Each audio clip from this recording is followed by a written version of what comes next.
Hey guys, so I'm going to talk today about the major question that I think a lot of people are wondering about if they should start trying to do some type of correction for piriformis syndrome. Typically they ask, do I have piriformis syndrome, period? And so it's a little bit hard even for a lot of clinicians to figure out. However, I'm going to show you a little bit of my examination today that some people can do on their own just for general teasers and just figure out beyond a reasonable doubt if there's other things coming from different spots. Again, because the stopping point for a lot of people of trying something is wondering if that solution they're looking for is specific to just piriformis syndrome. And on the audio I mentioned, as well as some of the other texts and emails that I sent out, that it's very rare to have piriformis syndrome. Actually, I'd say it's well under 5%. Most people just suffer from other things which create tension into the piriformis, yet they mistake it as piriformis syndrome, or somebody's been telling them they have piriformis syndrome. So as a disclaimer, as always, you need to be checked out by a medical provider. If you don't, then typically you're not, I would say you're not being a big boy or a big girl, okay? It's our responsibility to take ownership of our own healthcare, and doing it with a little format like this or just acting like you're gonna have the best healthcare that you ever can by YouTube videos is ridiculous. And so get checked out, but I'll cover the stuff that I usually do today. So the first couple tests that I'm going to go through, they're going to be movement-based examinations, and usually what we find is that when these things become positive or it increases the amount of piriformis tension we have or discomfort, then usually it's going to be based upon a lumbar disc herniation, which is creating the tension going down there. Now, I won't go too much into disc mechanics overall, but just know that usually these mechanics of rounding forward in some way, shape, or fashion usually increase the irritation to the disc, which create the piriformis syndrome or piriformis tension. I'm aware that the pain is down there and it's not in the back. You don't always have to have back pain to have a lumbar disc contributing to piriformis tension. So here's the first test. First one is I like standing first, and so first is I just have people reach down towards their toes and just kind of see, does that increase tension into that area or not? If it does, stop, okay? Next is you do the exact opposite. And since we're looking at a possible disc herniation, anytime forward bend happens, sometimes the jelly kind of goes this way. And so we do the direct opposite. How does that feel? Hey, that feels better. It feels normal, right? And so I think a lot of people consider that they don't think about normal being actually productive, but actually sometimes it's very productive and therapeutic. And so testing again, yep, I feel it right there. Yeah, it's not there. And sometimes it takes a few reps. Yeah, that's better. That's not great. That's better, but not perfect. And so in one of the in parts of the guide that is available, if you go back to your email, we talk about direction of preference, not direction of perfect. And so a lot of times in therapy, finding the direction of preference is not perfect. This, though, is not great. So that's the standing variety. The next one is you can take a chair. And so just to clean things up really well, I just have people sit in their typical office chair and just kind of situate yourself so you're not really on the forward or back part of it, kind of in the center. And actually this chair is probably too high for me since my toes are lifted up a little bit. And so let's just go a little bit and just more so my feet are grounded, all right? The first thing I have them do is just imagine there's a hand right here and you're just kind of slumping over the hand like you imagine bad posture. And if this generates the piriformis tension, again, this is a rounding mechanic, which we didn't change anything of the hip, we changed something of the spine. Sometimes too, just looking down creates it for people. Again, these are what we call differentiators. We're not changing anything at the hip, we're changing things at the spinal cord or at the low back. In contrast, going like this, how does that feel? Hey, that's better. Not perfect, but it's better. It's definitely not as bad as this. So that is an example, again, of a spinal-based differentiator when there's no change of movement happening at the hip. This one's actually cleaner than the standing one because you move the hip a little bit with standing, reaching down. But rounding down, there's no change whatsoever in those areas. Again, if there's a problem with the actual piriformis, the piriformis has to be challenged to be creating or to be more validating of a piriformis problem within that 5%. Now, other things that typically with disc herniation types of people that they notice is bending forward tends to bother it, putting on shoes, getting out of a chair, and then walking a little bit tends to decrease it, but the first couple steps aren't really that comfortable. Prolonged sitting for excessive amounts of time bothers it. Rolling around in bed, exiting cars, and coughing and sneezing sometimes. sit-ups or deadlifting, things of that nature. Usually those are generators with lumbar disc herniations. Again, the disc herniation doesn't have to be large, it can be minor, and it doesn't always have to be back pain related. It could just be presenting into the back hip side of the hip region. Now, the next ones we're going to go over are going to be more based upon nerve irritation that is coming from the actual nerve as it's passing through an area, not necessarily the piriformis again, but as it's passing by the spine and kind of exiting. And so as a general rule, we have to figure out what's driving the piriformis tension, okay? It could be the herniation or the rounding. It could be the nerve root, which actually doesn't like a lot of times the opposite. Or it could be the piriformis itself. Many times it's not the piriformis itself. If I had to gamble, if you had a gun to my head and they said, which one is it? I'd say, okay, herniation. In a lifter, in a runner who's actually a professional runner, not a recreational one, I'd say, nerve, right? And so through this test, I'll show you a little bit more through what nerve irritation looks like in ways that we can differentiate in the office here. So usually I'll have people seated in a long sit position. And if someone's really flared up, I won't do this to them because it can spike symptoms pretty quickly. And so being in this position right here, you can be on the edge of a bed or there's an ottoman there, and you put your leg up like that. As you see, I'm not super flexible, but I can sit comfortably in this position. And so this right here, notice my back's not super rounded, so all we're doing is just creating tension of the nerve as well as the hamstring, as well as everything else going down the leg. And so if someone says, yeah, it's right there, it's in my piriformis, I'll just tell them to look up. And they'll be like, it went away. Cool, great. That's confirming that it's actually not the piriformis, it's actually nerve tension or a nerve compression. Other thing they can do is point the toe down. That's better too. And if they do both, that's way better. Now do both. Yeah, that's not good. And usually these tests, I don't like to hold people in it for too long. Generally beyond 10 seconds of holding a nerve at tension, if it's not really liking that amount of tension and it's creating a symptom, beyond 10 seconds actually decreases function a little bit in the nerve or vibrational sensation. And so usually I'll do it quick. How's that feel? Yeah, it irritates it. Look up. Oh, that's better. Cool. All right, we're good. All right.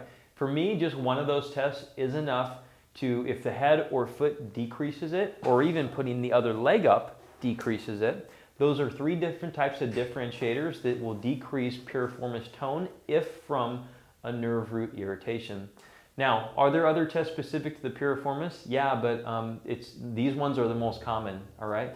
And if these are in play, I've already included some of the solutions that I use in my practice very successfully in the guide. Now, one other thing you could do too is just add a little bit of bonus information, and we call this clinical audit process, or better, worse, or same game. And so usually someone will come in and they'll be like, yeah, well, squatting hurts my piriformis, let's just say. Yeah, it's right there. Good, do it a couple times. How's that feel? Yeah, I feel it. Okay, good. Let's try an intervention. Sometimes the intervention is part of the test. In the last video, I showed you the press-up series, which is something that I do for a lot of times for intervention for lifters or recreational runners. And so the other one is, it's a intervertebral foramen opener, we call it. We're just kind of moving the spine a little bit to open a hole to make it so the nerve, in this case the nerve tension or nerve pressure, is decreased, because they're technically different problems.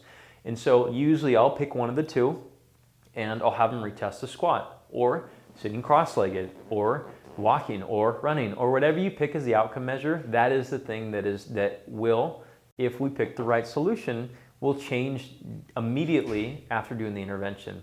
It's very common for people to think, well, it's going to take months or to figure out and really feel the effect of getting to the root of the cause. No, it doesn't. Okay, that's a big old myth that someone told you years ago because they had really crummy care.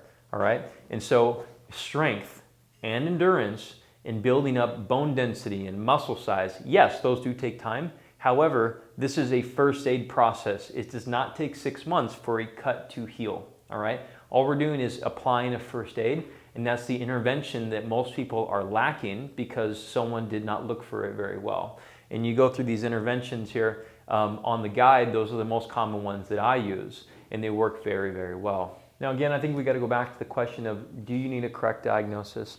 I think it's always nice to have a correct diagnosis, but honestly, when we go in through when I treat someone with this, part of the intervention, like in that case the press up in the other video, is a test.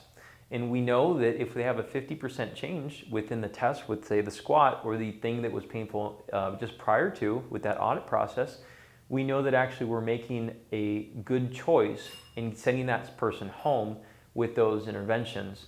When they come back and they feel better, we know we have the right diagnosis. Prior to, it's just a bunch of data points. And so you're collecting a bunch of information through these tests, kind of how I did. If sitting bothered it, but looking up and coming up didn't, then we're maybe looking at a herniation. Or there's other tests that can cluster within that information too. If we're looking at the nerve one, and those things like head and foot differentiated it and made it feel better, also too, the person says they have creepy crawlies in their calf, or they feel like their foot's a little bit numb, or they have some tingling in the side of the thigh. These again, or even the back side of the hamstring when the hamstring feels tight. These are things that are clustering information through a history to show that it's a probable nerve thing, all right? Now, if we find a lot of information on this side for a herniation and like 2 points over here for the nerve, and we have like 1 point for a piriformis syndrome, we're gonna treat it like this.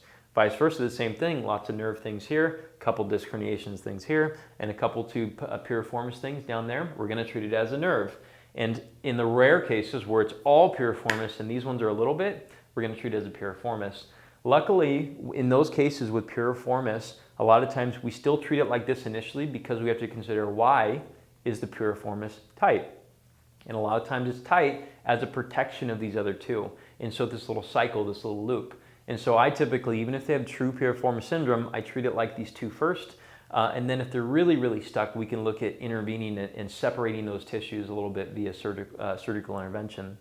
Now, again, back to the idea of correct diagnosis. Again, big boy, big girl conversation. You should be looked at, okay?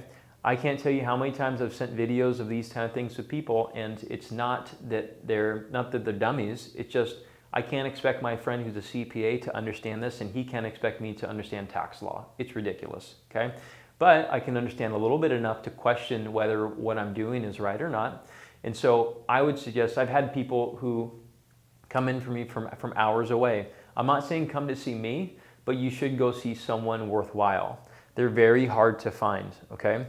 Luckily though, since I've had enough people who have asked, like, hey, I live in Alabama, where do I go? Hey, I live in Florida, where do I go? I've included a whole line item of my top people in certain areas, and what I would suggest is go through and get the guide and call those people. If they're not in their area, they might know someone location-wise over there, say in Florida, he might know someone in Georgia. I certainly don't know anyone in Georgia.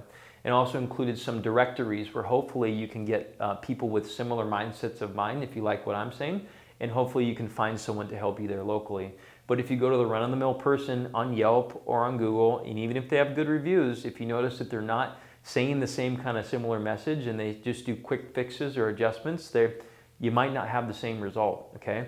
Not all CPAs are considered equal. Not all gardeners are created equal. Not all chiropractors, not all PTs and surgeons and MDs are created equal. We're all very different. And so you make sure you find someone who is willing to work with you in the way that I'm talking about today. Now the last part is, again, I just want to just cover all the information and recap. These are tests that will include information that will help people like me help you, okay? If it looks like a disc, we'll treat it like a disc. If it looks like a nerve, we'll treat it like a nerve. If it looks like a piriformis, we'll treat it like a nerve or a disc until it proves that until it's not reacting to that type of care, okay? Let me rephrase that again. We treat piriformis syndromes like a disc or like a nerve until it does not respond. In that case, we go more towards epidurals or injections locally or surgical intervention, okay? For me, because I've never actually had to ever send anybody out for a piriformis surgery or injection, for me, these ones work very well. I might be biased with that, or maybe I've never really seen a true one. I don't know. Either way, the openers tend to work for half the people. The press-ups seem to work for half the people. And if those aren't working, a lot of times we have to refine them a little bit more in person. Now, over the next couple emails, you're gonna get some more videos that are mainly me debunking some myths, okay? Most of the good information that I started through the audio, through the press-ups, and through this one, that's the bulk of the long information you're gonna get, okay?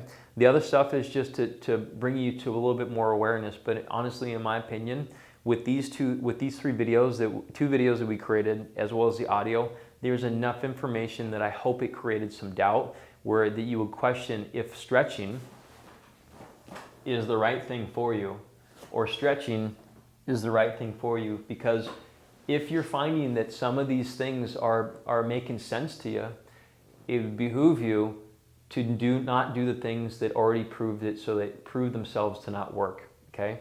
People come in here very often and they say, well, I have this piriformis thing, so I decided to stretch it. It feels good for a little bit, and then it never seems to go away. What do I do? Okay? And so in that, we have to remember the mechanics of things, all right? And if you remember the mechanics of things, such as in these tests, you'll be well more informed. Even if you're not around somebody who can help you, hopefully you have way more information now than you ever thought you could. But please do pick up the guide, all right? I know that it sounds like a big old sales pitch. It's not, okay? This guide it's gonna save you hours of your life, and you're gonna get more information in there, all the videos that I typically do with people, all the big bang for buck type of videos or the first aid, as well as some of the corrective exercises and all the, we go into a little bit of loading with that. And it would be very sad if you guys didn't actually take a look at it, all right? If you don't like it, feel free to return it. It does not matter to me. But the most frustrating thing, at least from a healthcare provider side, is when people are very close to a solution and they choose not to try anything because they have an unanswered question. So throughout the next couple emails, I'm gonna go through a little bit more myth busting to help you get to the other side, but you should really try something. Whether it be just watching these videos or going to a healthcare provider, something is better than nothing, because nothing is proving that it's not working for you. If I had to guess, that's why you're watching this video. So remember, disclaimer at the top, make sure you get checked out. I'll see you guys next time.